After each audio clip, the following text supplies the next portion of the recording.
Hello மக்களே, இன்றைக்கி நம்ம சேனலில் சுவையான ஹெல்த்தியான மோமோஸ் ப்ரிப்பேர் பண்ண போகிறோங்க. இது வெளியில் வாங்குறத விட நம்ம வீட்லேயே நம்ம ப்ரிப்பேர் பண்ணும்போது 2-3 சேர்த்து சாப்பிடுவோம். அதுக்கு தொட்டுக்கிற அந்த சட்னியும் நம்ம ப்ரிப்பேர் பண்ண போகிறோம் அப்படின்னு பார்த்துடலாம். அதுக்கு நான் வந்து கேபேஜும் கேரட்டும் இந்த மாதிரி சின்ன சின்னதாக நல்லா பொடி பொடியாக நறுக்கி வச்சுருக்கேன். வெங்காயமும் அதே போல் பொடி பொடியாக நறுக்கி வச்சுருக்கேங்க. இப்போ ஒரு கடாயில் எண்ணெய் ஆட் பண்ணிவிட்டு அதில் நம்ம நறுக்கி வச்சுருக்க வெங்காயம், பச்சை மிளகா அது ரெண்டையும் போட்டு நல்லா வணக்கி விட்டுடுறோம். பச்சை மிளகா நல்லா பொடியாக நறுக்கிக்கோங்க. அது வேண்டானா கூட விட்டுடலாம், ஆப்ஷனல் தான். இப்போ இது லேசாக வணங்கினதுக்கப்புறம் இஞ்சி பூண்டு விழுது தேவையான அளவு போட்டுட்டு அதையும் நல்லா கலந்து விட்டுடுறோங்க. இப்போ நம்ம கட் பண்ணி வச்சுருக்க கேபேஜ் அண்ட் கேரட்டை வந்து அதில் ஆட் பண்ணிவிட்டு அதையும் நல்லா பரட்டி விட்டுடுறோம். இப்போ இது எல்லாமே நல்லா சேர்ந்து மிக்ஸ் ஆகிடுச்சு. இப்போ நம்ம இதில் வந்து மசாலா ஆட் பண்ணிக்கலாம். ஒன்றும் இல்லை, கரம் மசாலாவும் உப்பு மட்டும்தான் நான் ஆட் பண்ண போகிறேங்க. நம்ம எவ்வளோ வெஜிடபிள்ஸ் போடுறோமோ அதுக்கு தகுந்த மாதிரி 2 ஸ்பூனோ 3 ஸ்பூனோ கரம் மசாலா ஆட் பண்ணிக்கலாம். உப்பும் அதே போல் தான், வெஜிடபிள்ஸ் இருக்கிற அளவு பொறுத்து நம்ம உப்பு ஆட் பண்ணிக்கலாம். இப்போ இந்த மோமோஸோட அவுட்டர் லேயருக்கான மாவு நான் ப்ரிப்பேர் பண்ணிக்கிறேன்.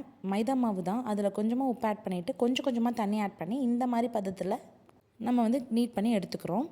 இப்போ அந்த மாவு 10 நிமிஷம் ஊறுறக்குள்ளே அதுக்கான சட்னி நம்ம ரெடி பண்ணிக்கலாம். இந்த மாதிரி 2-3 கட் பண்ணிவிட்டு தக்காளியை வந்து தண்ணியில் வேக போடுறேன். அது கூடவே பூண்டு, வரமிளகாய் இதெல்லாமே வேக போட்டிருக்கேன். இப்போ தக்காளி தோல் உரிக்கிற அளவுக்கு நல்லா வெந்திருக்கணும்.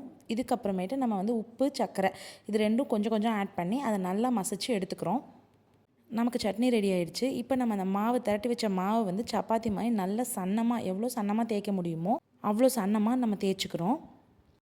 இப்போ நல்லா இந்த மாதிரி பெருசாக தேய்ச்சதுக்கப்புறம் ஒரு ஷார்ப்பான எட்ஜ் இருக்கிற மாதிரி ஏதாவது ஒரு திங்ஸ் எடுத்து அதில் இந்த மாதிரி ரவுண்ட் ஷேப்பில் கட் பண்ணிக்கலாம். நான் டம்ளர் எடுத்திருக்கேன், அந்த மாதிரி கட் பண்ணிக்கிட்டேன்.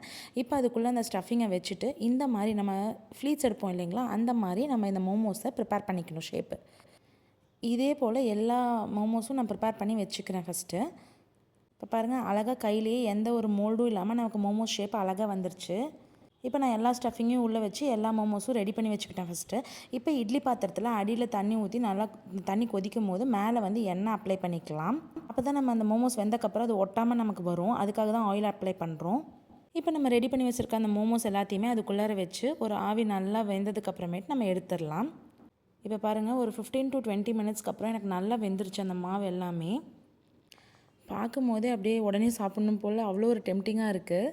இப்போ நல்லா குக் ஆனதுக்கப்புறம் பாருங்கள், அந்த மோமோஸோட ஷேப் வந்து ரொம்ப அழகாக நமக்கு தெரியுது.